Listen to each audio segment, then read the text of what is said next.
దేవుని యొక్క వాక్యం మనిషిని బ్రతికింపజేస్తుంది, రూపాంతర అనుభవాన్ని ఇస్తుంది, మార్పునిస్తుంది, మారు మనసునిస్తుంది. పూనాటువంటి ప్రాంతంలో ఒక సీరియల్ కిల్లర్ ఒక ఆయన ఉంటుండేటువంటి వాడు. అతని పేరు రాజేంద్ర జక్కల్. సీరియల్ కిల్లర్స్, మన భారతదేశంలో సీరియల్ కిల్లర్స్ గురించి మీరు వింటా వస్తారు. అంటే ఒకలాగే వారు హత్య చేస్తుంటారు అన్నమాట.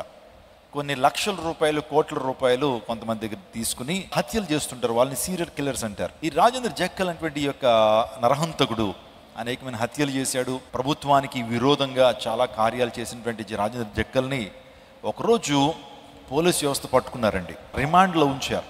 ఉంచిన తర్వాత అతనికి కోర్టుకి ప్రవేశపెడుతున్న ఛార్జ్ షీట్ ఫైల్ చేశారు. అతని నేరాలు, అతను చేసిన హత్యలన్నీ కూడా రుజువు అవుతూ ఉన్నాయి. ఎట్టకేలకు భారత ప్రభుత్వం అతనికి నిజంగా భయంకరమైనటువంటి శిక్ష వేయటం జరిగింది. వేసినప్పుడు రాజేంద్ర జక్కల్ తను జైల్లో ఉన్నాడు. జైల్లో కూడా దేవుని మాటలు వినిపిస్తున్నాయి, కానీ ఆ వ్యక్తి ఏ వేటిని కూడా పట్టించుకోవట్లా. వసంతరూపంలో ఒక దేవుని సేవకుడు ఆ జైల్లో దేవుని స్వాతను అందించాలి. చాలా నిరాశతో ఉంటారు ప్రజలు. ఆ కుటుంబానికి వేరుగా ఆ తర్వాత ఎంతో డిప్రెషన్లోకి వెళ్ళిపోతారండి. వాస్తవానికి ఆ శిక్ష అనిపిస్తున్నటువంటి వారు ఆ టైంలో జైల్లోకి వెళ్ళి స్వార్థ ప్రకటిస్తున్నాడు. కొన్ని ఆదరణ మాటలు చెప్తున్నాడు, దేవుని వాక్యాన్ని చెప్తున్నప్పుడు రాజేంద్ర జక్కల్ వచ్చాడంటే విషయం తెలిసింది.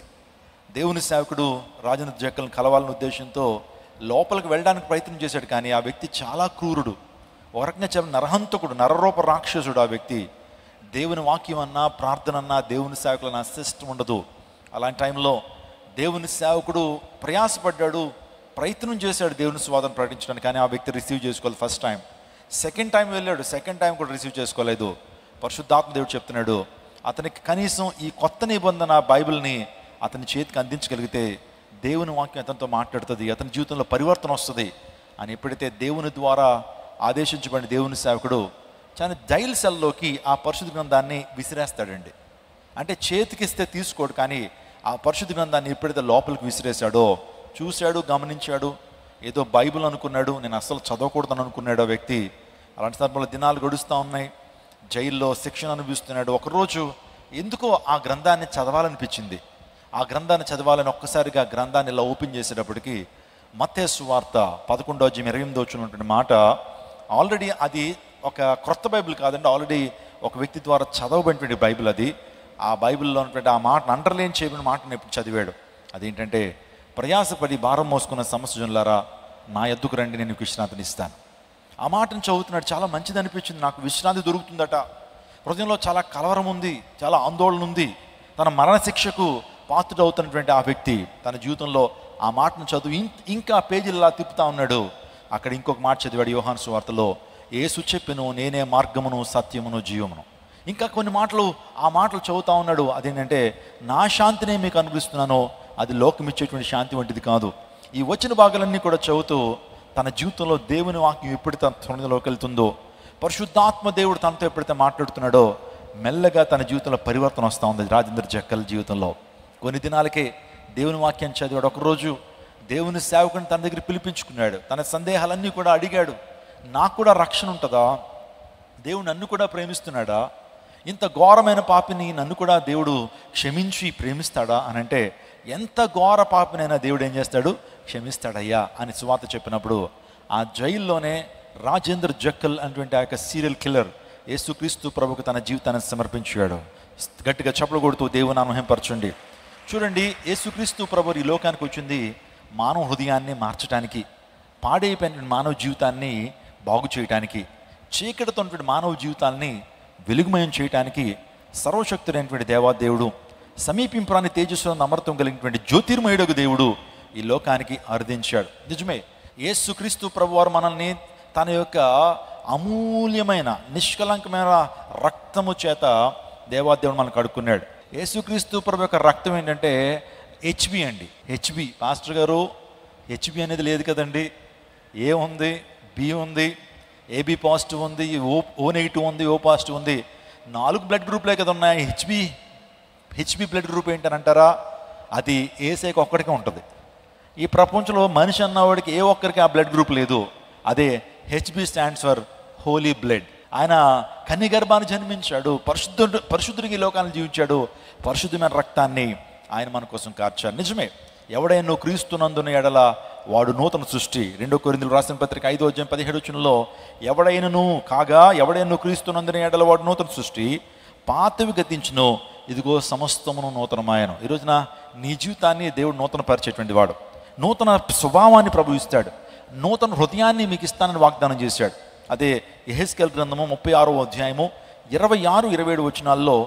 నూతన హృదయం మీకు ఇచ్చేదను, నూతన స్వభావం మీకు ఇచ్చేది. నాతో మాట చెప్పండి, నూతన హృదయం మీకు ఇచ్చేదను, నూతన స్వభావం మీకు ఇచ్చేదను, రాతి గుండె మీలోంచి తీసివేసి మాంసపు గుండెను మీకు ఇచ్చేదను. ఏమంటే రాతి గుండెను తీసేసి ప్రభు ఏ గుండెని ఇస్తాడట? మనందరిలో రాతి గుండెలు ఉన్నాయా? అలా ఉంటే బతుకుతాం అసలు? ఆలోచన చేయండి. రాతి హృదయం అంటే, రాతి గుండె అంటే, కొంతమంది హృదయాలు రాయిగా మారిపోతూ ఉంటాయండి. కరుణ కానీ, జాలి కానీ, లేకపోతే భయంకరమైనటువంటి స్వభావం, కత్తిపోటు లాంటి మాటలు పలికేటువంటి వారు, హృదయాన్ని కఠినం చేసుకునేటువంటి వారు. నిజంగా ఎన్ని మాటలు చెప్పినా, ఎవరు చెప్పినా విన్నటువంటి పరిస్థితి. భార్యను చెప్తే భార్యను కొడతాడు, పిల్లలు అడ్డొస్తే పిల్లలను కొడతాడు. ఎవరు తనకి చెప్పేటువంటి వారు ఏ ఒక్కరు రుబాబు చేస్తూ నిజంగా మూర్ఖత్వంతో జీవిస్తూ ఉంటారు. రాతి గుండె కరగదు వాళ్ళది, పాషాణం అంటారు చూసారా, అలాంటి హృదయాలు. కానీ దేవునికి అసాధ్యమైనది ఏదైనా ఉన్నదా? ఆయన వాక్యానికి అసాధ్యమైనది ఏదైనా ఉన్నదా? There is nothing impossible with our God. ఎంత బండ మొండి హృదయాలైనా ప్రభు ఏం చేయగలుగుతాడు? మారుస్తాడు. మత్తయి సువార్త 3:7 అతడు పరిసయ్యుల్లోను సద్దూకయ్యుల్లోను అనేకులు బాప్తిస్మ పొందబడుట చూచి సర్ప సంతానమా రాబో ఉగ్రతను తప్పించుకొనుటకు బుద్ధి చెప్పువాడెవడు? మారు మనసుకు తగిన ఫలములను ఫలించుడి. బాప్తిస్మ ఇచ్చే యోహానికి he occupied a special place in the word of God. దేవాది దేవుడు యేసుక్రీస్తు ప్రభువారు బాప్తిస్మ ఇచ్చే యోహాను గురించి ఒక మాట అంటాడు. స్త్రీలు కనేటువంటి వారిలో ఇతని కంటే గొప్పవాడు మరొకరు లేరు అని సాక్షాత్ యేసుక్రీస్తు ప్రభువారు బాప్తిస్మ ఇచ్చే యోహాను గురించి సాక్ష్యం ఇచ్చాడు. అతడు మండుచు ప్రకాశించుచున్న దీపం, is the burning and shining lamp of God. అతడు మండుచు ప్రకాశించున్న దీపం, అతని సాక్ష్యం. బాప్తిస్మ ఇచ్చే యోహాను గురించి మనం ఆలోచన చేస్తున్నప్పుడు పాత నిబంధన కాలంలో ఒక ప్రవక్త మనందరికీ గుర్తు రావాలి. ఆ వ్యక్తే ఏలియాకి ఎంత రోషం పాత నిబంధనలో ఉందో, క్రొత్త నిబంధనలో ఈ బాప్తిస్మ ఇచ్చే యోహానికి దేవుని పట్ల అంత రోషం ఉంది. నిజంగా తప్పును తప్పుగా ఖండించినటువంటి వాడు. రాజును గద్దించాడండి. రాజా హేరోదు, you are not suppose to behave like that. నువ్వు అలా జీవించకూడదయ్యా, నీ తమ్ముడు బారిని ఉంచుకోవడం నీకు మంచిది కాదు, అందుని బట్టి మార్చుకొని జీవితాన్ని అని నేరుగా రాజును కూడా హెచ్చరించినటువంటి వాడు బాప్తిస్మ ఇచ్చే యోహాన్. Very ferocious profit. నిజంగా యేసుక్రీస్తు ప్రభు మార్గాన్ని ముందుగా సుగమం చేసినటువంటి వాడు. ఇదిగో లోక పాపులు మోసుకుని పోయే దేవుని గొర్రెపిల్ల అని యేసుక్రీస్తు ప్రభు గురించి పలికినటువంటి వాడు. ఆయన గొర్రెపిల్ల, ఆయన సమస్త మానవాళి కొరకు తన అమూల్యమైన రక్తాన్ని కారుస్తాడు, ఆయన ఒక వదకు తేబడిన గొర్రెపిల్లగా ఆయన సిలువ మరణం పొందుతాడని ముందుగా చెప్పినటువంటి వాడు బాప్తిస్మ ఇచ్చే యోహాను. ఆయన అంటున్నాడు, సర్ప సంతానమా, రాబోతున్న ఉగ్రత గురించి మీకు బుద్ధి చెప్పేటువంటి వాడు ఎవరు? మారు మనసుకు తగిన ఫలాల్ని ఫలించండి, మారు మనసుకు తగిన ఫలాలు ఫలించండి. ఇక్కడ అందరూ ప్రభు యొక్క సంస్కారాలు మీ చేతులు ఉంచుతున్నారు, మారు మనసు పొందారు. దేవునికి స్తోత్రం. దేవుడు మనకి ఇచ్చినటువంటి మారు మనసును బట్టి, రక్షణను బట్టి, ఆయన ఇచ్చిన అభిషేకాన్ని బట్టి మన దేవుని స్తుతించబద్దులమై ఉన్నాం. ఇక్కడ పాయింట్ ఏంటంటే, నువ్వు మారు మనసు పొందావు, అయిపోయిందా నీ యొక్క భక్తి జీవితం? ఓకే, ప్రభుని నమ్మేసుకున్నావు, ఇంకంతేనా? మన జీవితం మనం నేరుగా పరలోక రాజ్యానికి వెళ్ళిపోతామా? ఆలోచన చేయండి. మారు మనసు పొందిన నీవు మారు మనసుకు తగినటువంటి ఫలాలు ఫలించాలని దేవుడు కోరుతున్నాడు. దేవుని లేఖనం చెప్తుంది, ఫలింపని ప్రతి చెట్టు నరకబడి అగ్నిలో వేయబడుతుంది. యేసుప్రభు వారు అంజూరపు చెట్టు దగ్గరికి వెళ్ళారు. మొదటి సంవత్సరం వెళ్ళాడు. అంజూరపు చెట్టుకి చక్కగా ఆకులు ఉన్నాయి, చక్కటి కాండం ఉంది, ఆ తర్వాత ఇంకా ఆలోచన చేస్తే కొమ్మలు ఉన్నాయి, అంతా బాగుంది. కానీ అంజూరపు చెట్టుకి ఏమి లేవమ్మా, ఫలాలు లేవు. He was disappointed. మరలా నెక్స్ట్ టైం వెళ్ళాడు. వెళ్ళిన తర్వాత అవి అంజూరపు కాయలు కాసేటువంటి కాలం అయినప్పటికీ ఆ యొక్క అంజూరపు చెట్టుకి ఏమి లేవు, కాయలు లేవు. అదేంటి, ఈ చెట్టు చూడడానికి ఎంత పెద్దగా ఉంది, చెట్టు చూడడానికి చాలా సౌందర్యంగా ఉంది, కానీ ఫలాలు లేవేంటి అని థర్డ్ టైం కూడా వెళ్ళి చూసేటప్పటికి ఫలాలు లేవు. So Jesus was totally disappointed by the tree. వెంటనే అన్నాడు, ఎందుకయ్యా ఈ ఫలాలు లేనిటువంటి ట్రీని ఎందుకు ఉంచడం? అదేమో భూమి యొక్క సారాన్ని అది తీసేసుకుంటుంది, అందుని బట్టి ఫలాలు లేకపోతే ఈ చెట్టు ఎందుకు అందుని బట్టి నరికేసి అగ్నిలో పాడండి అన్నాడు. ఇది ఎందుకు ఈ విషయాన్ని చెప్పానంటే, దేవుడు మనల్ని ప్రేమించి మంచి ఉద్యోగాన్ని ఇచ్చి, కుటుంబాన్ని ఇచ్చి, మంచి సంఘాన్ని ఇచ్చి, దేవుని వాక్యం చేత మనల్ని పెంచి పోషిస్తూ, ఒక్కొక్క దినము మన జీవితంలో ఆయుష్ని పెంచుతూ, అందరికీ ఎందరికో లేనిటువంటి గొప్ప భాగ్యాన్ని నీకు నాకు అనుగ్రహిస్తూ ముందుకు నడిపిస్తున్నప్పుడు God is expecting fruits from us. దేవుడు మన జీవితంలోంచి ఏం కోరుతున్నాడు? ఆయన ఫలాలు కోరుతున్నాడు. అందుని బట్టి చెప్తున్నాడు ఇక్కడ యోహాను ద్వారా, మీరు మారు మనసుకు తగిన ఫలాలు ఫలించాలి. మీరు చెట్టు అయితే పెద్దగా ఉంది, చెట్టు అయితే సౌందర్యంగానే ఉంది, పచ్చగా ఉంది, కుదరదు. ఆ చెట్టుకి ఏమి ఉండాలా? ఫలాలు ఉండాలి. నువ్వు ఫలాలు ఫలించాలి. మారు మనసుకు తగిన ఫలాలు మనం ఫలించడానికి మనం సిద్ధపడాలండి. మారు మనసుకు తగిన ఫలాలు ఫలిస్తున్నామా? రక్షణ పొందావు, ప్రభు యొక్క సంస్కారంలో నీ చేతులు ఉంచుతున్నావు, చక్కగా మందిరానికి వస్తున్నావు, దేవుని ఆరాధన చేస్తున్నావు, దేవుని వాక్యాన్ని వింటున్నావు. ఒక్క సూటి ప్రశ్న, మారు మనసుకు తగిన ఫలాలు ఫలిస్తున్నావు? చాలామంది చక్కగా పరిచర్య చేస్తున్నారు, నాకు చాలా సంతోషం. పరిచర్య ఒక్కటే సరిపోదండి. పరిచర్యలో నువ్వు ఎదగాల, పరిచర్య చేస్తున్నటువంటి వాక్యంలో ఎదగాలి. నువ్వు చక్కగా కష్టపడి చెమటోడ్చి ప్రభు పరిచర్యలో కొనసాగచ్చు, కానీ it's not sufficient my dear people. పరిచర్యతో పాటుకు నువ్వు ఆత్మలో వర్ధిల్లాలి. ప్రియుడా, నువ్వు ఆత్మలో వర్ధిల్లుచున్న ప్రకారం అన్ని విషయాలు వర్ధిల్లుచు సౌఖ్యంగా ఉండాలి. మిమ్మల్ని బట్టి నన్ను దేవుడు ఖచ్చితంగా బాధ్యత అడుగుతాడు. తెలుసా, నేను ఇంత సంఘానికి ఇచ్చాను, ఇంతమంది ప్రతి ఆదివారం కూడా సంఘానికి వస్తున్నారు, వారిని ఏ విధంగా పెంచుతున్నావు? నువ్వు ఏ విధంగా వాక్యంలో పెంచుతున్నావు? ఏ విధంగా వారు సరిచేసే బోధలు నీకు అందిస్తున్నావని దేవుడు ఒక దేవుని సేవకుడు నన్ను లెక్క అడుగుతాడు. అందుని బట్టి మిమ్మల్ని సంఘాన్ని నేను సిద్ధం చేయాల్సిన వారంగా ఉన్నాను. నేను దేవుని సేవకుడిగా నాకు ఇచ్చిన బాధ్యత ఏంటో తెలుసా? మిమ్మల్ని అందరినీ రెండవ రాకడ కొరకు సిద్ధం చేయటం అనేది సంఘ నాయకుడి యొక్క, సంఘ సేవకుడి యొక్క బాధ్యత అయి ఉంది. I should prepare you all for the second coming of lord Jesus. మిమ్మల్ని అందరూ సిద్ధపరచాలి. యేసు ప్రభు రెండోసారి లోకానికి వచ్చినప్పుడు ఎత్తబడే గుంపులో నువ్వు ఉండాలి. ఆ రీతిగా మనం సిద్ధపడాలి. ఆయన పెండ్లి కుమారుడిగా ఈ లోకానికి రాబోతున్నప్పుడు ఆ పెండ్లి వధువుగా మనం సిద్ధపడినటువంటి కన్నికల వలె మనం ఉండాలని దేవుని ఆజ్ఞ సెలవిస్తుంది. నేను త్వరగా కొన్ని విషయాలు చెప్తాను. మారు మనసుకు తగిన ఫలాలు ఏంటి, వాటిని ఫలిస్తున్నామా లేదనేటువంటి ఒక చిన్న ఆలోచన మన జీవితంలో కలిగింది. ఒక్క మాట నేను చెప్పినాను, పాస్టర్ గారు, మారు మనసుకు తగిన ఫలాలు ఫలిస్తే మాకేంటి ప్రయోజనం అండి? మాకేం లాభం, ఏ ఆశీర్వాదం ఉంటుంది? మారు మనసుకు తగిన ఫలాలు ఫలించాలంటే అంత ఈజీ కాదు, కొంత ప్రయాసపడాలి. మనం చాలా నిబద్ధతతో ప్రార్థనా జీవితాన్ని కలిగి ఉండాలి. దేవుని కృపలో మనం వర్ధిల్లాలంటే ప్రత్యేకమైన జీవితాన్ని జీవించాలి. భక్తి జీవితం అనేది కొంత కష్టతరంగా ఉంటుంది, అంత ఈజీ కాదు. భక్తి జీవితాన్ని మనం అలవాటు చేసుకోవాలంటే, దేవుని మనం మెప్పించాలంటే దేవుని కృపలో నడవాల్సి ఉంటుంది. అందుని బట్టి మాకు ఏం లాభం అండి? మేము మారు మనసుకు తగిన ఫలాలు ఫలిస్తాం, మాకేం ప్రయోజనం అంటారా? మారు మనసుకు తగిన ఫలాలు నువ్వు ఫలిస్తే నీ ప్రార్థనలకు త్వరగా జవాబు వస్తుంది. ఆమేన్. నీ ప్రార్థనలకు త్వరగా దేవుడు జవాబునిస్తాడు. నువ్వు అన్ని విషయాల్లో దేవుడిని హెచ్చించి ఒక దానియేలు వలె ఉన్నతమైన స్థానంలో దేవుడు నిలుపుతాడు. దానియేలు తన జీవితంలో మారు మనసుకు తగిన ఫలాలు ఫలించాడు కాబట్టి దానియేలుని నలుగురు రాజుల మధ్య దేవుడు ప్రధానమంత్రి హోదాలో ప్రభు ఉంచాడు. రాజు సైతం, నెబుకద్నెజరు సైతం దానియేలు ముందు సాష్టాంగపడ్డాడు.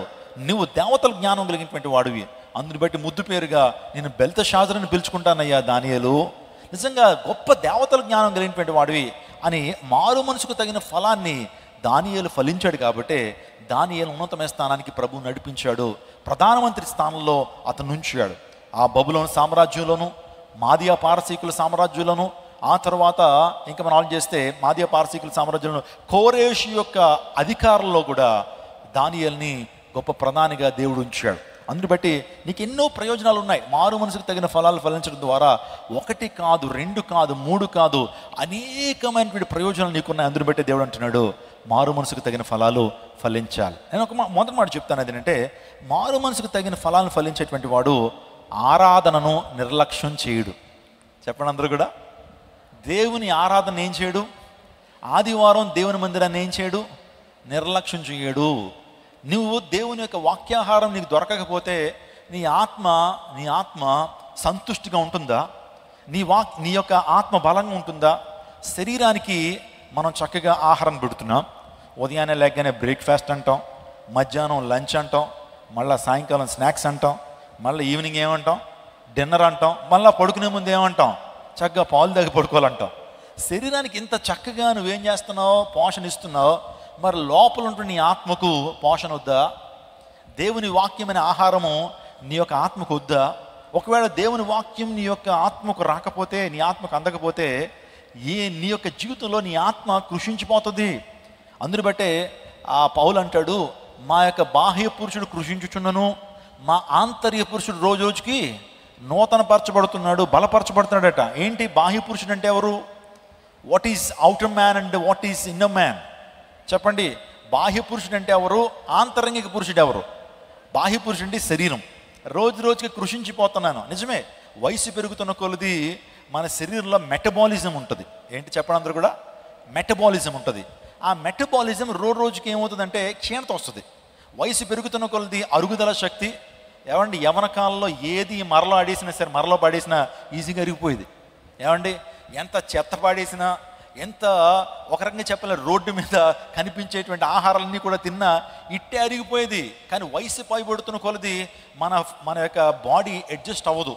లేకపోతే ఎంత తిన్నా అరిగేటువంటి అరుగుదల ఉండదు. మెటబాలిజం ఏమైపోతూ ఉంటుంది అంటే రోజు రోజుకి తగ్గిపోతూ ఉంటుంది. ఇంకొక మాట నేను చెప్తున్నాను, మనలో ఉండే ప్రోటీన్ 40 years అబోవ్ మన బాడీలో ప్రోటీన్ రోజు రోజుకి తగ్గిపోతూ ఉంటుంది. మరి శరీరం ఏంటని అంటారు, ఇవన్నీ ఫ్యాట్స్ అనమాట. ప్రోటీన్ రోజు రోజుకి తగ్గిపోతూ ఉంటుంది. దాన్ని బట్టి వయసు పెరుగుతున్న వాళ్ళు, లేకపోతే వయసు పెరుగుతున్న అంటే 40 సంవత్సరాల నుంచి భయపడుతున్నటువంటి వారు ఖచ్చితంగా మీరు స్పెసిఫిక్గా ప్రోటీన్ ఫుడ్ తీసుకోవాలి. ఎందుకంటే రోజుకి సంవత్సరానికి సంవత్సరం ప్రోటీన్ తగ్గిపోద్ది కాబట్టి.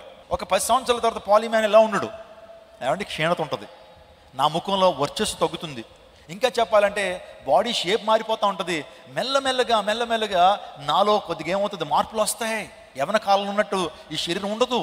కానీ అపోస్తలుడైన పౌలు అంటాడు, మా ఆంతర్య పురుషుడు రోజుకి ఏమవుతున్నాడు, నూతన పరచబడుతున్నాడు. అవును, ఈరోజు మన బాహ్య పురుషుడు క్షీణించు, మన ఆంతర్య పురుషుడు ఎలా ఉండాలా? మన ఆత్మ ఎలా ఉండాలా? మన ఆత్మ పటిష్టంగా ఉండాలి, బలంగా ఉండాలి. అది దేవుడు కోరుతా ఉన్నాడు. ఆ మారు మనసుకు తగిన ఫలాన్ని ఫలించేటువంటి వాడు నిజంగా తన ఆంతరంగిక పురుషుణ్ణి రోజుకి బలపరుచుకుంటా ఉంటాడు. ఆరాధన నిర్లక్ష్యం చేయడు. దేవుని యొక్క ఆశీర్వాదాలు మన మీద వర్షం వలె కుమరించబడాలి. షవర్స్ ఆఫ్ బ్లెస్సింగ్ అని పాడతాం. కానీ ఆ రోజు వర్షం వచ్చిందంటే దేవుని మందిరానికి మానేస్తాం. మనం ఏం వెళ్తాంలే అటువంటి మాట ఆలోచన చేయండి. ఆరాధన నిర్లక్ష్యం చేయడు. ఎన్ని భూకంపం వచ్చినా, తుఫాన్లు వచ్చినా, వరదలు వచ్చినా, పరిస్థితులు ఎలా ఉన్నా సరే మారు మనసుకు తగిన ఫలాన్ని ఫలించేటువంటి వాడు ఆరాధన నిర్లక్ష్యం చేయడు. ప్రభువుని ఆరాధించకుండా ఎలా ఉండగలుగుతాం? ఆ రోజు ప్రభు సన్నిధికి వెళ్ళకపోతే, ఆదివారం దేవుని సన్నిధికి వెళ్ళి దేవుని ఆరాధించకపోతే వారం అంతా కూడా వెళితిగా ఉండదండి. వారం అంతా కూడా ఏదో కోల్పోయినట్టు మనకు అనిపించదా? అవును, ఆరాధన నిర్లక్ష్యం చేయడు. దేవుని లేఖనం చెప్తా ఉంది, ఎప్పుడైతే యేసుక్రీస్తు ప్రభు వారు దేవాలయం దగ్గర కుంటివాడిని స్వస్థపరిచిన తర్వాత ఆ కుంటివాడు దేవాలయంలో కనబడినట్లుగా మనం చూస్తూ ఉంటాం, దేవాలయానికి వెళ్ళినట్లుగా మనం చూస్తుంటాం. అందులో నిజంగా తన జీవితంలో కుంటితనం నుంచి దేవాదేవుడు విడుదల చేశాడు. ఒకప్పుడు మనం కూడా ఆధ్యాత్మిక కుంటితనంతోనే ఉన్నాం. దేవుని యొక్క మహిమను అందుకోలేనటువంటి పొట్టివారిగా, కుంటివారిగా ఉన్నప్పుడు దేవాదేవుడు మనల్ని రక్షించి నిజంగా ఆయన రక్తం చేత మనల్ని కడిగినప్పుడు ఆయన కృతజ్ఞత చెప్పడం కొరకు, ఆయన ఆరాధించడం కొరకు దేవుని మందిరానికి రావద్దా? దేవుని మందిరానికి వచ్చి దేవుని ఆరాధించొద్దా? దేవునికి కృతజ్ఞత చెప్పొద్దా? ఆలోచన చేయండి. ఆ కుంటివాడు కృతజ్ఞతతో దేవుని సన్నిధికి వచ్చి దేవాలయంలో దేవుని యొక్క సన్నిధిలో దేవుని ఆరాధించినట్లుగా మనం చూస్తుంటాం. అదే రీతిగా బెతెస్దా కోనేరు దగ్గర ఎన్ని సంవత్సరాలు? 38 సంవత్సరాల నుంచి తన వయసు కంటే తన వ్యాధే పెద్దదిగా ఉంది. 38 సంవత్సరాల నుంచి ప్యారలైట్గా ఉన్నాడు. యేసుక్రీస్తు ప్రభువారు బెతెస్దా కోనేరు దగ్గర ఆ వ్యక్తిని స్వస్థపరిచాడు. నీ పరుపెత్తుకుని నడువు అని ఎప్పుడైతే చెప్పగానే ఆ వ్యక్తి పరుపెత్తుకుని నడిచాడు. ఆ తర్వాత పరుపెత్తుకుని అలా ఇంటికి వెళ్ళిపోయాడా? అంటే తను కాళ్ళు వచ్చేసినాయి కదా, చక్కగా అద్భుతమైనటువంటి కాళ్ళు వచ్చేసినాయి. ఆ తర్వాత స్వస్థపరచబడ్డాడు. ఇంకెందుకులే అని అనుకున్నాడా? ప్రభు దగ్గరికి రావటం ఎందుకని అనుకున్నాడా? ఆ తర్వాత ఆ వ్యక్తి ఎక్కడ కనిపించాడు? దేవాలయానికి వెళ్ళినటువంటి మాట మన దేవుని లేఖ మనం చూస్తున్నాం. ఆరాధన నిర్లక్ష్యం చేయడు. నిర్లక్ష్యం చేస్తున్నావు నువ్వు? దేవాదేవుడు విజయవాడ పట్టణంలో ఇంత మంచి మందిరాన్ని, చక్కటి ఆరాధన, చక్కటి సంగీతాన్ని, స్వచ్ఛమైనటువంటి మాటను అందిస్తున్నప్పుడు చాలామంది నిర్లక్ష్యం చేస్తున్నారు. ఆదివారం నిర్లక్ష్యం చేయొద్దమ్మా. ఆదివారం నిర్లక్ష్యం అది దేవుని దినము నువ్వు దొంగిలించడానికి వీల్లేదు. దేవుని దినాన్ని నువ్వు దొంగిలించడానికి వీల్లేదు. ఎంత ప్రయాసైనా సరే నీ యొక్క స్థానిక సంఘంలో ఎక్కడైతే నీ ఆత్మచేత నింపబడుతున్నావో, ఎక్కడైతే వాక్యం చేత సరిచేయబడుతున్నావో, ఎక్కడైతే దేవుని సేవకులను ప్రభు నీకు అనుగ్రహించాడో ఆ సేవకుల దగ్గరికి, లేకపోతే మందిరానికి వచ్చి మందిర సమృద్ధి ద్వారా మీరు ఏం చేయాలి? దీవించబడాలి. నీ మందిర సమృద్ధి ద్వారా నేను ఏం చేయబడుతున్నాను? బలం పొందుతున్నానని కీర్తనకారుడు అన్నాడు. దేవుని మందిరంలో ఒక దినము గడుపుట 1000 దినాల కంటే శ్రేష్టమని దేవుని లేఖనం సెలవిస్తోంది. అందుని బట్టి ఆరాధన నిర్లక్ష్యం చేయడు. ఎవరు? మారు మనసుకు తగిన ఫలం ఫలించేటువంటి వాడు. కాబట్టి మారు మనసుకు తగిన ఫలాన్ని ఫలించాలని ఆశ కలిగినటువంటి వారులారా ఆదివారం ఏనాడు మిస్ కావద్దు. ఎన్ని ఆదివారాలు ఉంటాయి సంవత్సరానికి? ఎన్ని ఆదివారాలు ఉంటాయండి? 52 ఆదివారాలు. ఒక కమిట్మెంట్ చేసుకోండి, ప్రభువా ఒక్క ఆదివారం కూడా నేను మిస్ కానయ్యా, ఒక్క ఆదివారం కూడా ప్రభు నీ సన్నిధిని నేను మిస్ కానయ్యా అని ప్రభు సన్నిధిలో తీర్మానం తీసుకోండి. దేవాదేవుడు మీ జీవితంలో గొప్ప కార్యం జరిగిస్తాను. నా జీవితంలో అంటే నేను రక్షించబడినటువంటి నాటి నుంచి కూడా ఏ ఆదివారం కూడా మిస్ కాలేదండి. కొన్ని సందర్భాల్లో ఎప్పుడన్నా అనారోగ్యం వచ్చినప్పుడు ఐసీయూలో ఉంటే తప్పించి ఏ ఆదివారం కూడా ప్రభు సన్నిధి మిస్ కాలేదు. ఇంకో మాట చెప్తున్నాను, నేను ఆదివారం దేవుని సన్నిధిని మిస్ అవ్వాల్సి వస్తుందని. నేను నా యొక్క కెరీర్, నాకు ఇష్టమైనటువంటి కెరీర్ క్రికెట్ లైఫ్ అయితే ఆ ప్రొఫెషనల్ క్రికెట్ని కూడా నేను విడిచిపెట్టాను. I left my professional cricket. ఎందుకో తెలుసా? ఆదివారం లీగ్స్ ఉంటాయి, ఆదివారం మ్యాచ్లు ఉంటాయి. అందుని బట్టి దేవుని కొరకు నా యొక్క ఇష్టమైన కెరీర్ క్రికెట్ లైఫ్ని విడిచిపెట్టాను నేను. దేవుడు నన్ను విడిచిపెట్టాడా? దేవుడు నన్ను విడిచిపెట్టలేదు. క్రికెట్ ఆడి ఒక స్థానానికి వస్తే ఎంతైతే సాటిస్ఫాక్షన్ ఒక మనిషి పొందుకుంటాడో దానికి 1000 సంతృప్తిని దేవుని సేవలో దేవుడు నాకు అనుగ్రహించారు. ఆమేన్. కాబట్టి నా ప్రియ, రెండోదిగా మనము మారు మనసుకు తగిన ఫలాల గురించి మాట్లాడాలంటే మాట్లాడుతూ నిర్జీవ క్రియలను విసర్జించాలి. రోమపత్రిక 13వ అధ్యాయం 12వ వచనం త్వరగా. రాత్రి చాలా గడిచి పగలు సమీపంగా ఉన్నది గనుక మనం అంధకార క్రియలను విసర్జించి తేజో సంబంధమైన యుద్ధోపకరణములు ధరించుకుందాము. చూడండి ఇక్కడ అంటున్నాడు, సో నిర్జీవ క్రియలు విడిచిపెట్టి తేజో సంబంధమైన యుద్ధోపకరణాలు ఏం చేయాలి? తేజో సంబంధకరం యుద్ధోపకరణాలు ఏం చేయాలి? ధరించుకోనండి. అంధకార క్రియలను విడిచిపెట్టి, ఈ మాట అందరూ చెప్పండి, అంధకార క్రియలు. What you mean by dark things? అంధకార క్రియలు అంటే పాపం అండి. అంధకార క్రియలు వాటిని విడిచిపెట్టండి అన్నాడు. మరి వేటిని ధరించుకోవాలి? తేజో సంబంధమైన యుద్ధోపకరణములు ధరించుకోమన్నాడు. అంధకారం నిజంగా చీకట్లో చేసేటువంటి కార్యాలు అందరూ పెట్టి దేవుని లేకుండా సెలవిస్తూ ఉందండి. మీరు పగటి వేళ నడుచుకున్నట్లు మర్యాదగా నడుచుకోమంటాడు. ఏంటట? మీరు ఎప్పుడు కూడా పగటి వేళ చాలా మర్యాదగా ఉంటారు, చాలా పద్ధతిగా ఉంటారు. ఎవరన్నా ఏదైనా తప్పులు చేయటం కానీ ఏదైనా పాపం చేయటం రాత్రి వేళ చేస్తారు. కాబట్టి పగటి వేళ మర్యాదగా నడుచుకోండి అని దేవుని లేఖనం సెలవిస్తూ ఉంది. ఇంకో మాటలో చెప్పాలంటే దేవుని యొక్క లేఖనాలు చెప్తా ఉన్నాయి. కొలసీలు రాసిన పత్రిక 3వ అధ్యాయం 5వ వచనం చదువుకుందాం. కావున భూమి మీద మీ అవయవములను అనగా జారత్వము, అపవిత్రతను, కామాతురతను, దురాశను, విగ్రహాలను, ధనాపేక్షను చంపివేయండి. ఇక్కడ అంటున్నాడు విడిచిపెట్టమంటున్నాడు, కొన్ని వాటిని చంపేయమంటున్నాడు. ఏంటి చంపమంటున్నటువంటి కార్యాలు ఏంటి? ధనాపేక్ష అయినటువంటి విగ్రహారాధన, ఆ తర్వాత దురాశ, కామాతురత, అపవిత్రత, జారత్వము, వీటిని చంపేయండి అన్నాడు. దేవుని మాటకు విధేయత చూపించడం ద్వారా గొప్ప దీవెన మనం పొందుకుంటాం. దేవుని మాటకు విధేయత చూపించడం ద్వారా గొప్ప ఆశీర్వాదాన్ని పొందుకుంటాం. సౌలుతో ప్రభు మాట్లాడుతున్నాడు, సౌలా ఫిలిష్తీయులను అందరినీ చంపేయ్యా, దేన్ని విడిచిపెట్టద్దయ్యా, అది లేకపోతే మీకే ప్రమాదంగా మార్చబడుతుంది అని సౌలుకి చెప్తే సౌలు ప్రభు మాటను ప్రక్కన పెట్టి అమాలేకీయుల రాజుని ఏం చేశాడు? అగగును విడిచిపెట్టేశాడు. శ్రేష్టంగా మంచిగా బలిసిన వాటిని విడిచిపెట్టేశాడు, ఉపయోగపడతాయలే అనుకున్నాడు. కానీ మీరు బైబిల్ కింద జాగ్రత్తగా మీరు చదివితే ఏ అగగు అయితే, ఏ అమాలేకీయుల రాజునైతే సౌలు విడిచిపెట్టేశాడో, క్షమించి విడిచిపెట్టేశాడో, నిజంగా దేవుని మాట వినకుండా చంపకుండా విడిచిపెట్టాడో, అదే అమాలేకీయుల ద్వారా సౌలు మరణిస్తాడండి. అదే అమాలేకీయుల ద్వారా సౌలు మరణిస్తాడు. దేన్నైతే చంపమన్నాడో అవి చంపకుండా విడిచిపెట్టాడో అవే సౌలుని చంపేసినాయి. అంత మాత్రమే కాదు, ఆ సంతానం నుంచి వచ్చినటువంటి వారు, అగగు సంతానం నుంచి వచ్చినటువంటి హామాను అనేటువంటి వ్యక్తి. హామాను కూడా అగగు సంతానమే, అగగు మనవడు హామాను. మనం ఎస్తేర్ గ్రంథంలో జాగ్రత్తగా ఆలోచన చేస్తే ఎస్తేర్ గ్రంథంలో యూదా ప్రజలను ఎంత ఇబ్బంది పెట్టాడండి హామాను. ఎంత ఇబ్బంది పెట్టాడు యూదా ప్రజల్ని, ఎస్తేర్ని, ఆ తర్వాత మొర్దికై కొరకు ఏమండి 50 మూరలు ఏం తవ్వాడు? ఉరికమ్మని తవ్వి యూదా జాతిని మొత్తం కూడా సమూలంగా నాశనం చేయాలనుకున్నాడు. కానీ తనకు విరోధంగా రూపించబడిన ఆయుధం కూడా వర్ధులను దేవుడు మాట్లాడినట్లుగానే నిజంగా ఇశ్రాయేలు తప్పించబడినట్లుగా, రక్షించబడినట్లుగా మనం చూస్తూ ఉంటాం.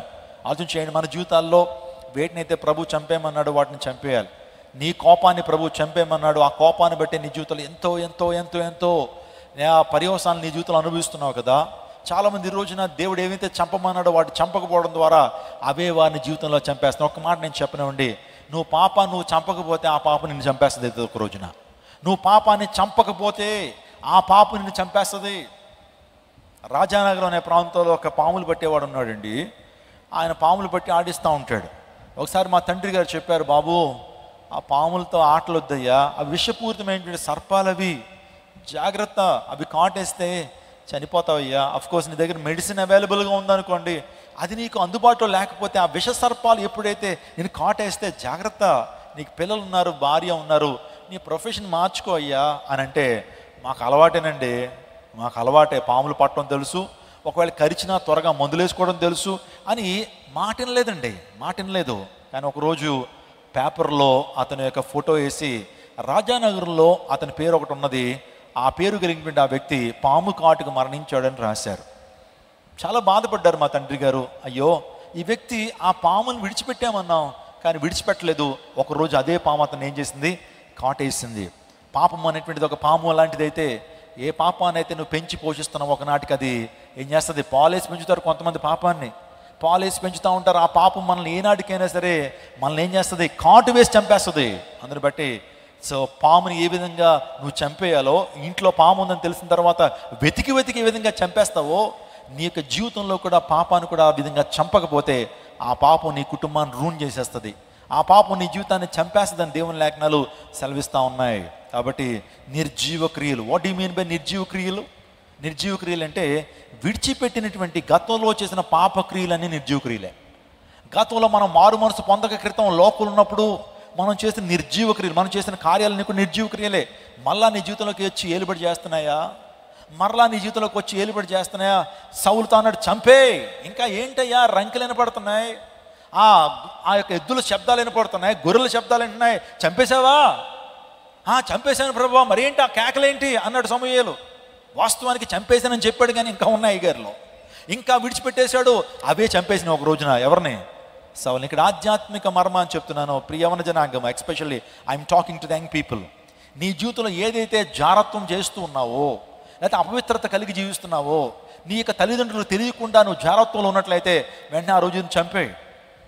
ఈరోజు చంపకపోతే, దాన్ని విడిచిపెట్టకపోతే ఒకనాడు అదే నీ జీవితాన్ని నాశనం చేసేస్తుంది, అదే నీ జీవితాన్ని పాడు చేస్తుంది. కాబట్టి ప్రియ యవన జనాంగ, ప్రియ చెల్లి, ప్రియ తమ్ముడు, మీ యవన కాలంలో మీ యొక్క యవనాన్ని పవిత్రపరచుకోండి, మీ యవన కాలంలో పాపాన్ని విడిచిపెట్టండి. దేవుడు ఉన్నతమైనటువంటి జీవితాన్ని మీకు అనుగ్రహిస్తాడు. స్తోత్రం చెప్పండి, హల్లెలూయా. నిర్జీవ క్రియను విడిచిపెట్టాలి. మరి ఏ ఫలం ఫలించాలి అని అంటాడు, వెలుగు ఫలం ఫలించండి. చదువుదాం ఒకసారి ఎఫెసీయులకు రాసిన పత్రిక 5వ అధ్యాయం 8-9 వచనాలు. ఎఫెసీయులకు రాసిన పత్రిక 5వ అధ్యాయం 8-9 వచనాలు. నేను పూర్వమందు చీకటి అయి ఉంటిని, ఇప్పుడైతే ప్రభువునందు వెలుగై ఉన్నారు. వెలుగు ఫలము సమస్త విధములైన మంచితనము. చూడండి ఒకసారి, everybody look at the screens once. చూడండి, ఈ మాట అందరూ చదవడానికి ప్రయత్నం చేయండి, నోటితో ఉచ్చరించండి ఈ మాట. వెలుగు ఫలము సమస్త విధములైన మంచితనము, నీతి సత్యమును వాటితో కనబడుచున్నది. ఈ ఫలం ఫలించాలండి. ఈ ఫలం ఫలించాలనుకునేటువంటి వారు మంచితనం అనేటువంటి ఆ ఫలం మీ జీవితంలో ఉండాలి, నీతి అనేటువంటి ఫలం మీ జీవితంలో ఉండాలి, సత్యమును వాటిలో కనబడుచున్నది అంటాడు. కాబట్టి విశ్వాసులుగా మనం వెలుగు ఫలం ఫలించాలి. రెండోదిగా ఫిలిప్పీయులకు రాసిన పత్రిక 1వ అధ్యాయం 11 వచనం. ఫిలిప్పీయులకు రాసిన పత్రిక 1వ అధ్యాయం 11 వచనం. మీరు యేసుక్రీస్తు వలనైనా నీతి ఫలములతో నిండుకొనిన వారై క్రీస్తు దినమునకు నిష్కపటులను నిర్దోషులను కావాలననియు ప్రార్థించుచున్నాను. ఇక్కడ నీతి ఫలం అన్నాడు, వెలుగు ఫలం అన్నాడు. ఇంక మనందరికీ ఒక ఫలం తెలుసు, ఆత్మఫలం. ఏంటది ఆత్మఫలం? గలతీ 5:5 చెప్పండి అందరూ కూడా, నోటితో చెప్పండి అందరూ కూడా. ప్రేమ, సంతోషము, సమాధానము, దీర్ఘశాంతము, దయాళత్వము, మంచితనం, ఆశ, అనుగ్రహము, విశ్వాసము, ఇవి ఆత్మఫలములు ఫలించాలి. చెప్పండి, 3 ఫలాలు ఇక్కడ ఫలించమని దేవుడు చెప్తున్నాడు. ఒకటి ఏంటి? వెలుగు ఫలము. రెండోది నీతి ఫలము. మూడోది ఆత్మఫలము. నిర్జీవ క్రియలు విడిచిపెట్టాలి, ఈ ఫలాన్ని మనం ఫలించాలని దేవుడు చెప్తున్నాడు. అది 2 అంశాలు అయినాయి. 3వ అంశం దగ్గరికి వస్తున్నాను. అదేంటంటే, సో ప్రార్థనా జీవితాన్ని కలిగి ఉండాలి. మారు మనసుకు తగిన ఫలాన్ని ఫలించాలని ఆశ కలిగినటువంటి వారందరూ కూడా ప్రార్థనా జీవితాన్ని కలిగి ఉండాలి. చూడండి, ప్రార్థన అనేది మన జీవితంలో మారు మనసు పొందిన వెంటనే దేవాదేవుడు మనకిచ్చేటువంటి గొప్ప కృపావరం ఏంటంటే ప్రార్థన. ప్రార్థన చేసే వరం అందరికీ ఉంటుంది. స్తోత్రం చెప్పండి. ప్రార్థన అందరికీ ప్రభు ఇస్తాడు. ప్రార్థన అనేటువంటి ఆ శక్తి, ప్రార్థన వరాన్ని ప్రభు అందరికీ ఇస్తాడు. ఒక చిన్న ఎగ్జాంపుల్ చెప్పనా? సౌలు గురించి మనకు తెలుసు కదండి. సౌలు 14 పత్రికలు రాశాడు. He has written 14 letters to the churches and individuals. 3 missionaries జరిగించినటువంటి గొప్ప దేవుని సేవకుడు సౌలు అయితే, పౌలు గారు అయితే, ఆయన మారక క్రితం ఆయన పేరు సౌలు. ఆయన ఒకడు క్రైస్తవ సంఘాన్ని హింసించాలని, క్రైస్తవుల్ని హింసించాలని, క్రైస్తవ సేవకులను హింసించాలని ఆయన యెరూషలేంకి వెళ్ళిపోతున్నాడు. యెరూషలేంలో క్రైస్తవులు ఉన్నారని ఎవరో చెప్పారు. వెళ్ళి అక్కడ చంపేయాలి, వాళ్ళని హింసించాలి, వాళ్ళందరినీ మార్చాలనే ఉద్దేశంతో గుర్రం వేసుకుని వెనకాల కొంతమంది అనుచరులు వేసుకుని వెళ్తున్నప్పుడు దేవాది దేవుడు దమస్కు ద్వారం దగ్గర, at the gate of Damascus, దమస్కు అనేటువంటి సిరియా క్యాపిటల్ అనమాట. అంటే మన ఆంధ్రప్రదేశ్కి అమరావతి ఏ విధంగా క్యాపిటల్గా ఉందో, సిరియా దేశానికి క్యాపిటల్గా ఏముంది? దమస్కు అనేటువంటి డెమాస్కస్. ఇప్పటికీ అదే క్యాపిటల్ అండి. సిరియా దేశానికి డెమాస్కస్ క్యాపిటల్లో. ఆ క్యాపిటల్లోకి ఎప్పుడైతే అడుగు పెట్టాడో, ఆ ఊరి పొలిమేరలోకి ఎప్పుడైతే వచ్చాడో, ప్రభు యొక్క స్వరూప దర్శనాన్ని చూస్తున్నాడు. కోటి సూర్యులు తేజస్సుమానం కంటే తేజస్సుతో ప్రకాశిస్తున్న యేసుక్రీస్తు ప్రభు స్వరూప దర్శనాన్ని చూస్తున్నాడు. ప్రభు ఆ వెలుగులోంచి మాట్లాడుతున్నాడు, సౌలా సౌలా, ఎందుకయ్యా నన్ను హింసిస్తున్నావు? ఎందుకు హింసిస్తున్నావు? సాల్ సాల్, వై డూ యూ పెర్సిక్యూట్ మీ? నువ్వు ఎందుకు హింసిస్తున్నావు? మునికోలలకు ఎదురుతున్నట్టు నీ కష్టం. మునికోలలు అంటే ఏంటి చెప్పమంటారా? ఏమండి, ఎద్దుల్ని వీటిలన్నింటినీ కూడా కంట్రోల్ చేయడానికి ఒక కర్రకి ఏం చేస్తారంటే ముందు ఒక మేకులా ఉంటుంది, అది మునికోల అంటారు. ఆ మునికోలతో కొట్టేటప్పటికి ఎటువంటి జంతువు ఏమైపోద్ది?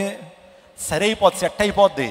ఇప్పుడు ఆ మునికోలను ఇది నన్ను గాయపరుస్తుంది అని చెప్పి ఆ మునికోలను ఇలా తంతుంది అనుకోండి, ఆ జంతువు ఎవరి కాళ్ళు రక్తశక్తం అయిపోతాయి, వారి కాళ్ళే కదా.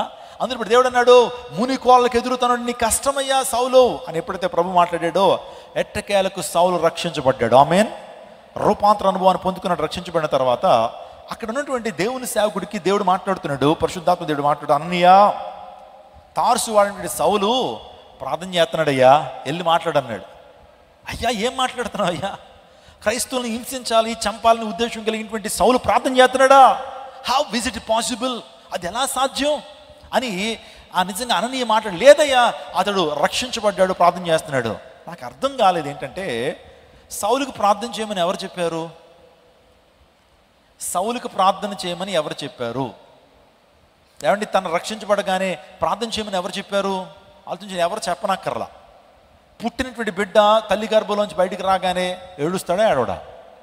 ఏడవపోతే పరిస్థితి ఏంటి? 20 నిమిషాలు చూస్తారండి, ఏడవపోతే ఇంక్యుబేటర్లో పెట్టండి అంటారు.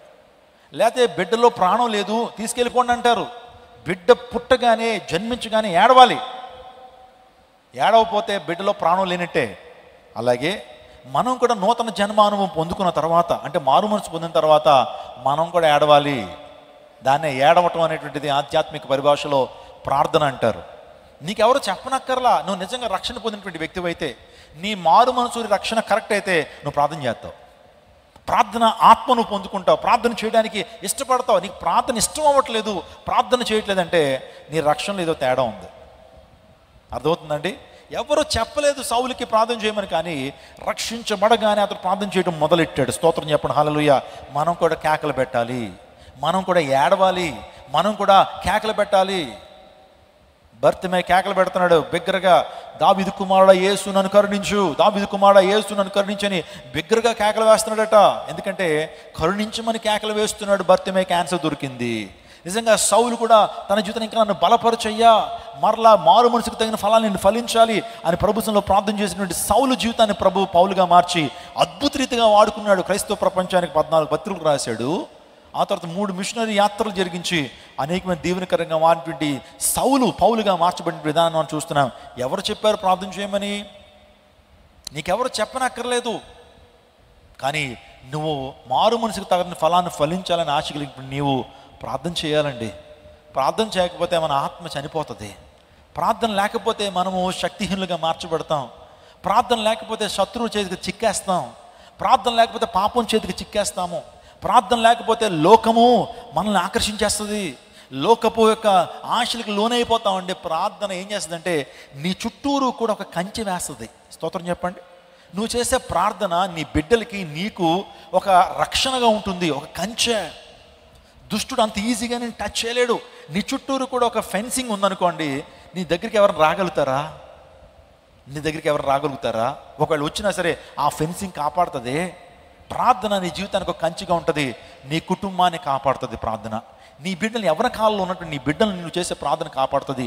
ఆ తర్వాత ఏ దుష్టుడు కానీ ఏ దుష్ట శక్తులు కానీ నీ ఇంటిని కానీ నీ కుటుంబ సభ్యులు కానీ టచ్ చేయరు. ఎప్పుడంటే నీ కుటుంబంలో ప్రార్థన ఉన్నప్పుడు, నీ యొక్క కుటుంబం ప్రార్థన చేసినప్పుడు దేవుడు నిన్ను సంరక్షిస్తాడు. ఒకసారి ఒక వజ్రాల వ్యాపారి అనేక ప్రాంతాలకు వలసలు వెళ్తూ వజ్రాలు బంగారం అమ్ముతూ ఉండేటువంటి వారట. అంటే కొన్ని ఎగ్జిబిషన్స్ పెట్టి కొన్ని ప్రాంతాల్లో వారు ఒక్కొక్క ప్రాంతం అయిపోగానే మరలా ఇంకో ప్రాంతానికి వెళ్తూ వ్యాపారాలు చేస్తుండేటువంటి వారు.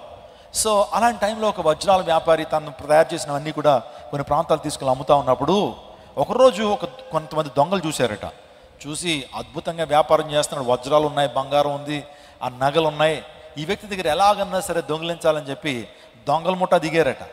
దిగేటప్పటికి అందరూ ఉదయం అంతా పని చేసుకుని రాత్రి వచ్చి పడుకున్నారు. వాళ్ళు పడుకున్న తర్వాత లోపలికి వెళ్ళటానికి ప్రయత్నం చేస్తున్నారట దొంగలు. కానీ ఆ యొక్క గుడారాల చుట్టూ కూడా పెద్ద ప్రాకారం ఉందంటే దొంగల నాయకుడు అనుకుంటున్నాడు ఈ ప్రాకారానికి ఎక్కడో గేట్ ఉంటుంది, ఈ గేట్లోంచి వెళ్ళొచ్చనే ఉద్దేశంతో గేటు చూస్తున్నాడు, గేట్ కనబట్టలేదట. వీడు మామూలు తెలివైనోడు కాదు, వీడు నిజంగా ప్రాకారం వేసేసుకున్నాడు. పెద్ద పెద్ద ప్రాకారం, సుమారుగా ఇంత 10 అడుగులు 20 అడుగులు ప్రాకారం వేసేసుకున్నాడు.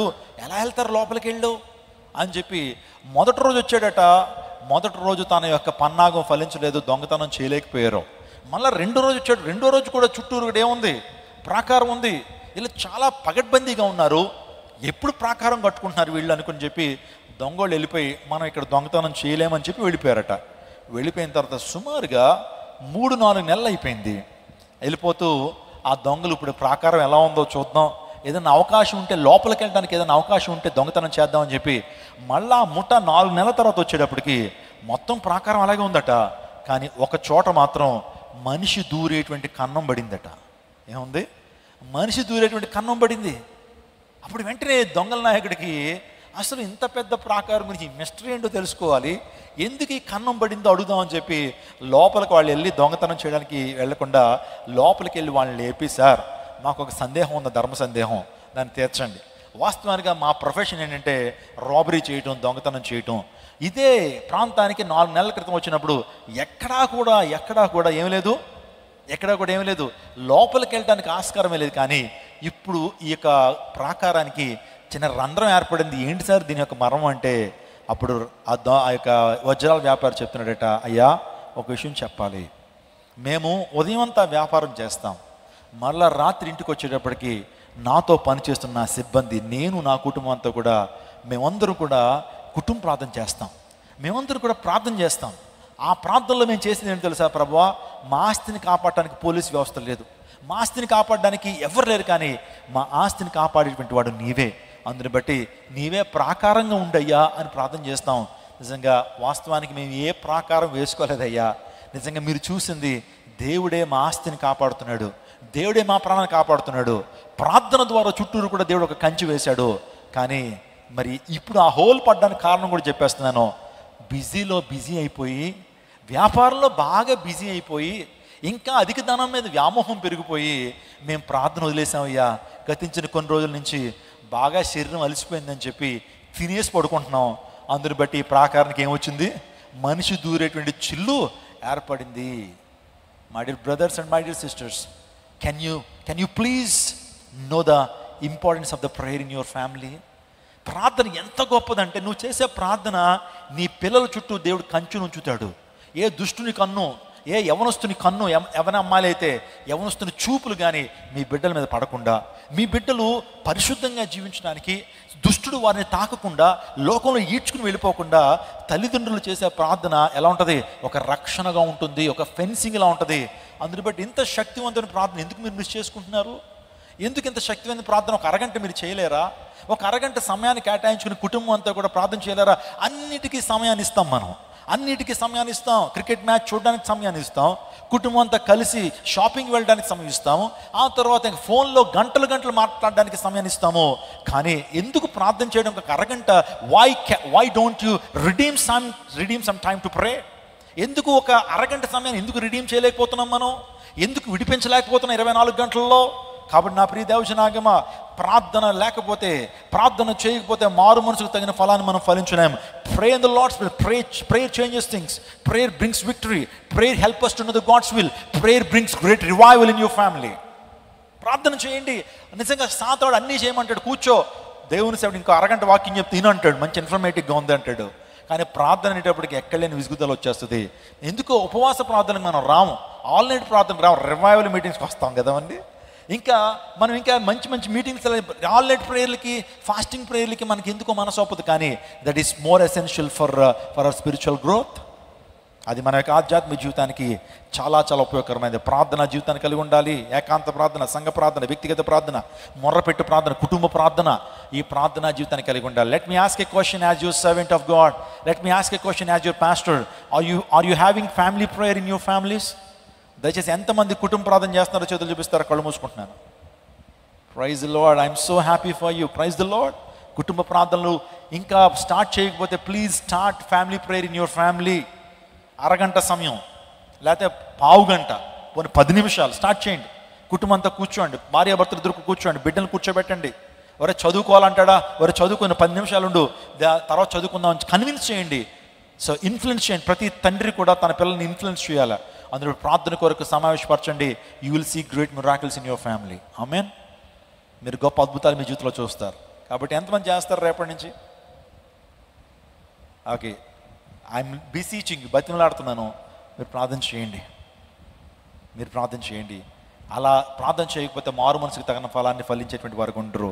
ఇంకో మాట చెప్తాను, అదేంటంటే మారు మనసుకు తగిన ఫలాన్ని ఫలించేటువంటి వాడు దేవుని వాక్యాన్ని ప్రేమిస్తాడు, దేవుని వాక్యానికి విధేయత చూపిస్తాడు.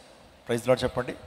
మారు మనసుకు తగిన ఫలాన్ని ఫలించాలంటే దేవుని వాక్యాన్ని ఏం చేయాలి? నువ్వు ప్రేమించాలి, విధేయతను చూపించాలి. పేతురు రాసిన మొదటి పత్రిక 2వ అధ్యాయం 2వ వచనం, ప్రభు దయాళుడని మీరు రుచి చూచున్న ఎడల సమస్తమైన దుష్టత్వమును సమస్తమైన కపటమును వేషధారణను అసూయను సమస్త దూషణ మాటలను మాని కొత్తగా జన్మించిన శిష్యుని పోలిన వారే నిర్మలమైన వాక్యమైన పాలను పాల వలన రక్షణ విషయంలో ఎదుగు నిమిత్తము చూడండి. నిర్మలమైన పాలన ఏం చేయాలి? అపేక్షించాలి. ఏంటి ఆ నిర్మలమైన పాలు? దేవుని వాక్యం. దేవుని వాక్యం నిర్మలమైనటువంటి, స్వచ్ఛమైనది, శక్తివంతమైనది, సజీవమైనటువంటిది దేవుని వాక్యం. అందుని బట్టి ఆ పాలన అపేక్షించండి అని దేవుడు చెప్తా ఉన్నాడు. ఆలోచించేయండి. దివారాత్రము దాన్ని ధ్యానించేవాడు ధన్యుడు అంటారు. ఎక్కడ? కీర్తనలో. దివారాత్రము దాన్ని ధ్యానించేటువంటి వాడు ధన్యుడు అని కీర్తనలో 1వ అధ్యాయం 2వ వచనంలో మనం చూస్తాం. ప్రకటన గ్రంథంలో ఈ ప్రవచన వాక్యమును చదువువాడు, వాటిని విని గాయకొనేటువంటి వాడు ధన్యుడని ప్రకటన గ్రంథంలో మనం చూస్తాం. ఆ తర్వాత ఇంకా మనం ఆలోచన చేస్తే యెషయా 34:16 దేవుని వాక్యమును హృదయమును నింపుకోవాలి. వాక్యము వెండి బంగారుల కంటే శ్రేష్టమైంది. ఆమేన్. కాబట్టి వాక్యం మనం సరిచేసేది, వాక్యం మన జీవితంలో పాపాన్ని బయటికి పోగొట్టగలిగినటువంటిది. ఆ వాక్యము ద్వారా గొప్ప దీవెన మనం పొందుకుంటాం. కాబట్టి మారు మనసుకు తగిన ఫలం ఏంటంటే దేవుని వాక్యాన్ని ప్రేమించాలి, దాని ప్రకారం జీవించాలి. ఫైనల్గా చెప్పి ముగిస్తాను. అదేంటంటే మారు మనసుకు తగిన ఫలాన్ని మనం ఫలించాలంటే ప్రత్యేకమైన జీవితాన్ని మనం జీవించాలి. ప్రత్యేకమైన జీవితాన్ని జీవించాలి. దేవుని లేఖనం చెప్తా ఉంది. 2 కొరింథీయులకు రాసిన పత్రిక 6వ అధ్యాయం 14 నుంచి 18 వచనాలు చదువుదాం. మీరు అవిశ్వాసులతో జోడుగా ఉండకుడి, నీతికి దుర్నీతితో ఏమి సాంగత్యము, వెలుగునకు చీకటితో ఏమి పొత్తు. నెక్స్ట్, క్రీస్తునకు బెలియాలతో ఏమి సంబంధము, అవిశ్వాసతో విశ్వాసికి పాలెక్కడిది. నెక్స్ట్, దేవుని ఆలయమునకు విగ్రహములతో ఏమి పొందిక, మనం జీవం గల దేవుని ఆలయమే ఉన్నాము. అందుకు దేవుడు ఇలాగ సెలవిచ్చున్నాడు, నేను వారిలో నివసించి సంచరించును, నేను వారి దేవుడిని అయ్యుందును, వారు నా ప్రజలై ఉందురు. చాలా క్లియర్గా మాట్లాడుతున్నాడు ఇక్కడ. అదేంటంటే మీరు అవిశ్వాసులతో జోడుగా ఉండకుడి. వారికి స్వార్థ ప్రకటించడం కొరకైతే వారితో మనం ఫ్రెండ్షిప్ చేయొచ్చామో కానీ వారి యొక్క అలవాట్లు కానివ్వండి, వారి యొక్క లైఫ్ స్టైల్ మనల్ని ఇన్ఫ్లుయెన్స్ చేయడానికి వీల్లేదు, మనం ప్రభావితం చేయడానికి వీల్లేదు. నీతికి దుర్నీతితో ఏమి సాంగత్యం? నీతికి దుర్నీతికి ఏమైనా సాంగత్యం ఉంటుందంటే రెండు క్వైట్ ఆపోజిట్లే. ఆ తర్వాత వెలుగునికి చీకటితో ఏమి పొత్తు? చీకటికి వెలుగుకి ఎక్కడ పొత్తు ఉండదండి. వెలుగు is quite different and darkness is quite different. రెండింటికి ఎక్కడ పొత్తు ఉండదు. క్రీస్తునకు బెలియాలతో ఏమి సంబంధము? క్రీస్తునికి బెలియాలంటే దురాత్మ అనమాట. ఆ ఇక బెలియాలతో ఏమి సంబంధము? మోసపోకుడి, దుష్ట సాంగత్యం మంచి నడవండి. అంటే దీని అర్థం ఏంటంటే మనము దుష్టులతో ఏం చేయకూడదు, సాంగత్యం చేయకూడదు. ఒకవేళ ప్రొఫెషనల్ లైఫా తప్పదు, వారిని ఎక్కడైతే ఉంచాలో అక్కడే ఉంచాలి తప్పించి వాళ్ళతో మనం రాసుకుని పూసుకుని తిరిగామా వాళ్ళ యొక్క జీవితం మనం ఇన్ఫ్లుయెన్స్ చేయడానికి వీల్లేదు. చాలా జాగ్రత్తగా మన భక్తి జీవితాన్ని కాపాడుకోవాలి. ఏమంటే పడవ నీటిలోనే ప్రయాణం చేస్తుంది, కానీ పడవలోకి నీళ్ళు వస్తే, are you getting my point my dear church? పడవ నీటి మీద వెళ్తుంది, కానీ ఆ నీరే కనుక పడవలోకి వస్తే పడవ ఏమవుతుంది? మునిగిపోద్ది. కొమ్మరి పురుగు ఉంటుంది, చూసారా మీరు? కొమ్మరి పురుగు మట్టిలోనే తిరుగుతుంది కానీ మట్టిని అంటించుకోదట్టది. ఎంత మంచి ప్రత్యేకమైన జీవితం. ఆ తర్వాత తామరాకు ఉంటుంది. తామరాకు ఎక్కడ ఉంటుంది? నీటిలోనే ఉంటుంది, కానీ నీరు దాని మీద ఉండదు, రాదు. అలాగే మనం కూడా లోకంలోనే ఉండాలి. లోకంలోనే మన జాబ్స్, ఆ తర్వాత లోకంలోనే మన ప్రొఫెషనల్ లైఫ్. కానీ లోకాన్ని మన జీవితంలోకి అంటించుకోకుండా బ్రతకాలి. లోకమాలిని అంటించుకోకుండా బ్రతకాలి. లోకం మనలో ఉండటానికి వీల్లేదు, పాపం మనలో ఉండడానికి వీల్లేదు. అది మారు మనసుకు తగినటువంటి ఆ యొక్క మారు మనసుకు తగినటువంటి ఫలాలు ఇవి. అందుని బట్టి మారు మనసుకు తగిన ఫలాలు మనం ఫలించినప్పుడు దేవుని ఆశీర్వాదాలు మెండుగా మీరు చూస్తారు. ప్రతి దినము దేవుని ప్రత్యక్షతను మీరు అనుభవించగలుగుతారు. ప్రతి దినము కూడా దేవుని స్వస్థత మీరు అనుభవించగలుగుతారు. సమస్య వచ్చినప్పుడు ఆ సమస్యల మీద గొప్ప విజయాన్ని మీరు ఆటోమేటిక్గా పొందుతారు. ఇప్పుడే తెలుసా, ఫలాలు ఫలించినప్పుడు నీ దేవుడు నిన్ను బట్టి సంతోషిస్తాడు. కాబట్టి నువ్వు ఫలాలు ఫలించినప్పుడు నీ దేవుడు నిన్ను బట్టి ఆనందిస్తాడు. కాబట్టి నీ దేవుడు నిన్ను బట్టి ఎంతగానో ఫలాలు ఫలించినప్పుడు, బలా నమ్మకమైన మంచి దాసుడా, నిన్ను బట్టి నేను ఎంతగా సంతోషిస్తున్నానని అనేక బాధ్యతలు నీకు ఇస్తాడు, అనేకమైన ఆశీర్వాదాలు నీకు ఇస్తాడు. అదే కనుక చెట్టు అయితే కనబడుతున్నావు, మారు మనసు పొందాను నేను క్రైస్తవ బిడ్డని, 20 సంవత్సరాల నుంచి క్రైస్తవుని అంటున్నావు, 5 సంవత్సరాల నుంచి క్రైస్తవ టెంపుల్లో నాటబడ్డాను అంటున్నావు. ఏవి ఫలాలు? ఏవి ఫలాలు? అందరికీ కనబడతాయి. నీ దేవుడు మాత్రమే కాదు, ప్రజలు కూడా చూడగలుగుతారు నీ ఫలాలు. నీ ఫలాలు ప్రజలు కూడా గమనించగలుగుతారు. ప్రార్థనా జీవితం, నీ సాక్షి జీవితం, నీ నోటి మాటలు, హృదయ ధ్యానము దేవునికి అంగీకారంగా ఉండినప్పుడు దేవుని ఆశీర్వాదాలు బ్యాక్ టు బ్యాక్ నీ జీవితంలో కలుగుతాయి. స్తోత్రం చెప్పండి. హల్లెలూయా. కృప వెంబడి కృప, మహిమ నుండి అత్యధిక మహిమలోకి నువ్వు ఏం చేస్తావు? దీవించబడతావు. ఎంతమందికి కృప వెంబడి కృపే, ఆ తర్వాత మహిమ నుండి అత్యధిక మహిమలోకి ఎంతమంది వెళ్ళడానికి ఇష్టపడుతున్నారు? రాత్రికాల సమయంలో ఇష్టపడేటువంటి వారు ఒక్క మాట, మారు మనసుకు తగిన ఫలాలను మీరు ఫలిస్తున్నారా? మారు మనసుకు తగిన ఫలాలు ఫలిద్దామండి. నేను చెప్పాను, మారు మనసుకు తగిన ఫలాలు నిర్జీవకులను విడిచిపెట్టాలి, ప్రార్థనా జీవితాన్ని జీవించాలి, ఆ తర్వాత ప్రత్యేకమైన జీవితాన్ని జీవించాలి, ఆ తర్వాత ఆరాధన నిర్లక్ష్యం చేయకూడదు, సాక్షిగా ఉండాలండి. చివరిగా చెప్పాలంటే సాక్షిగా నువ్వు బ్రతకాలి. ఈ లోకంలో సాక్షిగా బ్రతకాలి, ప్రభు కొరకు సాక్షిగా బ్రతకాలి, క్రీస్తు రాయబారిగా నువ్వు బ్రతకాలి, క్రీస్తు కొరకు సాక్ష్యం చెప్పేటువంటి అనుభవంలోకి రావాలి. సమరయ స్త్రీ యేసుక్రీస్తు ప్రభు యొక్క మాటలు వింది, రక్షించబడింది. అమ్మా, నేను ఇచ్చి నీళ్ళు త్రాగితే నువ్వు ఎప్పుడు దప్పుకోను అమ్మా, ఈ నీళ్ళు త్రాగితే మరలా దప్పుకు వస్తుంది. ఈ రోజున చూడండి, పాపం చేస్తున్న వ్యక్తికి దప్పుకుందండి? దప్పికి తీరుతుందా? సినిమాల వెంబడి సినిమాలు చూస్తూనే ఉంటాడు, దప్పిక తీరదు. మళ్ళా ఏ సినిమా చూసేయాలి, పార్ట్ 1 ఉందట, అయిపోయిందట, ఆ పేర్లు అక్కడ పడతా ఉంటాయి సినిమా హాల్లో. మళ్ళీ పార్ట్ 2 ఎప్పుడు వస్తుంది? తీరిందా పాపపు దాహం? ఒక మద్యపానం చేసేటువంటి వాడు 20 సంవత్సరాలు తాగుతానే ఉంటాడు, సంతృప్తి ఉంది. ఇన్ని బాటిల్స్ తాగేసానే, ఇన్ని బీరులు తాగేసాను, ఇన్ని మందులు తాగేశాను, ఏది సంతృప్తి లేదు. పాపానికి ఆ యొక్క అంతం ఉందా? ఈ లోకంలో నువ్వు ఏ నీటిని తాగినా రోజు రోజుకి మరలా దప్పుకుంటుంది. దేవుడు అదే అన్నాడు, ఈ నీళ్లు తాగితే మరలా దప్పుకుంటావమ్మా, నేను ఇచ్చి జీవజలం తాగితే ఎప్పటికీ దప్పుకోండవు. హల్లెలూయా. ఆ సంతృప్తిని నేను ఇస్తాను. ఎప్పుడైతే రక్షణ పొందిందో ఆమె సమరయ గ్రామానికి, సుకారు గ్రామానికి వెళ్ళి, నేను చేసినవన్నీ నాతో చెప్పిన మెస్సయ్య ఈయన కాడని చెప్పి మొత్తం అందరినీ గ్యాదర్ చేసేసిందంటే, యేసయ్య దగ్గరికి అందరినీ పట్టుకొచ్చేసింది. నేను మెస్సయ్యని చూశాను, ఆయన మామూలు వ్యక్తి కాదు, నేను చేసినవన్నీ అంతరంగ పాపాలు కూడా ఆయన బయట పెట్టాడు, ఆయనే మెస్సయ్య, రండి అని చెప్పి ఊరంతా కూడా పిలిచేసింది. ఊరంతా జనాన్ని అంతా కూడా ఎక్కడ తీసుకొచ్చింది? ప్రభు పాదాల దగ్గర తీసుకొచ్చేసింది. ఈరోజున అటువంటి సాక్షి జీవితాన్ని, స్వాత ప్రకటించే అనుభవాన్ని నువ్వు కలిగి ఉంటున్నావా? ఎంతమంది తీసుకొస్తున్నావు దేవుని మందిరానికి? ఎంతమందికి వాక్యాన్ని వినిపిస్తున్నావు? ఎంతమందికి స్వాత చెప్తున్నావు నువ్వు? సమరయ స్త్రీ ద్వారా నేర్చుకోవాల్సింది అంటే ఊరంతా తీసుకొచ్చి ప్రభు పాదాల దగ్గర ఉంచిందండి, స్వాత చెప్పించింది. ఇంకా మనం చెప్పాలంటే సువార్త 5:20లో గెరాసీను దేశంలో యవనస్తుడు దయ్యముల చేత పీడించబడిన వ్యక్తి రక్షించబడిన తర్వాత మొత్తం దెక్కపోలంతా తిరిగి దేవుని స్వాత ప్రకటించాడట. స్తోత్రం చెప్పండి. ఇవి మారు మనసుకు తగిన ఫలాలు. ఇవి ఫలించినప్పుడు దేవుని ఆశీర్వాదం మనం ఇంటిగా పొందుకుంటాం. మారు మనసుకు తగిన ఫలాలు మనం ఫలిస్తున్నామా? ఒక్కసారి స్వపరీక్ష చేసుకుందాం. నేను 1 నిమిషం టైం ఇస్తాను. ఈ 1 నిమిషం టైంలో మీరు కళ్ళు మూసుకుని ఒక్కసారి దేవునికి అవిధేయమైనటువంటి ఏమన్నా ఉంటే కనుక ఇప్పుడే క్షమాపణ అడగండి. ప్రేమతో దేవుడిని క్షమించి ఇక నుంచి మారు మనసుకు తగిన ఫలాలు నేను ఫలిస్తాను అనేటువంటి గొప్ప అనుభవంలోకి మనందరం కూడా వద్దాం. మారు మనసుకు తగిన ఫలాలు ఫలిస్తానని ప్రభుతో ఒక చిన్న మాట చెప్పండి. మీ జీవితంలో గొప్ప దీవెన ఆశీర్వాదం పొందుకుంటాం. అందరికీ శుభవార్త. ప్రతి ఆదివారం 10,000 మంది ఒక చోట చేరి దేవుణ్ణి ఆరాధిస్తున్న జీవం గల దేవుని సంఘం. స్వస్థత, విడుదల, అభిషేకం పొందాలనుకుంటున్నారా? దురాత్మ శక్తుల నుంచి విడుదల కావాలా?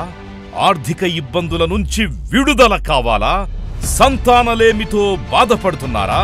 కుటుంబ సంక్షేమం కొరకు ప్రత్యేక ప్రార్థనలు కోరుకుంటున్నారా? శాంతి లేక ఆత్మహత్య చేసుకోవాలనుకుంటున్నారా? నిజమైన ఖచ్చితమైన వాక్యం చేత బలపడాలని ఆశిస్తున్నట్టయితే రండి. క్రైస్ట్ టెంపుల్ మీ కొరకే. ప్రతి ఆదివారం 4 ఆరాధనలు జరుగుతున్నాయి. మొదటి ఆరాధన ఉదయం 6 గంటలకు, రెండవ ఆరాధన ఉదయం 8 గంటలకు, మూడవ ఆరాధన ఉదయం 10 గంటలకు, 4వ ఆరాధన సాయంత్రం 6:30 జరుగును. స్థలం Christ temple, Mary Stella indoor stadium, Pantakaluva road, NTR circle, Vijayawada. ముఖ్య ప్రసంగికులు ప్రపంచవ్యాప్తంగా వాక్యమునందించి కోట్లాది మందికి దీవెనకరముగా ఉన్న మన దైవజనులు రెవరెండ్ డాక్టర్ పాల్ ఇమాన్యుయల్ గారు మరియు నిస్సీ పాల్ గారు శక్తివంతమైన సందేశాలను అందించి ప్రతి ఒక్కరి కొరకు ప్రత్యేక ప్రార్థనలు చేయుదురు. హృదయాలను హత్తుకునే అద్భుతమైన స్తుతి ఆరాధన సాక్ష్యాలు, ప్రతి విశ్వాసిపై ప్రత్యేక శ్రద్ధ, గృహ దర్శనాలు, ఇంకా మరెన్నో. ప్రతి ఆరాధనలో వేల మంది ప్రజలు పాల్గొంటూ ఆత్మీయముగా బలపడుచున్నారు. పాటలు, ఆరాధన, వర్తమానముల ద్వారా దేవుని ఆత్మీయ కార్యములు అనేకులు పొందుకుంటున్నారు. విజయవాడ చుట్టుపక్కల ప్రాంతాల నుంచే కాక వందల కిలోమీటర్ల దూరం నుంచి ప్రజలు వచ్చి ఆత్మీయ మేలులు పొందుచున్నారు. ప్రతి ఆదివారం హోలీ కమ్యూనియన్ సర్వీస్. దూర ప్రాంతము నుండి వచ్చు వారికి ప్రేమ విందు కలదు. కుటుంబాలతో రండి. దేవుడిచ్చే గొప్ప రక్షణ, స్వస్థత, అభిషేకాన్ని పొందుకొనండి. రండి, మీ దుఃఖము నాట్యముగా మార్చబడును. మరిన్ని వివరాలకు సంప్రదించండి 88 6276 777.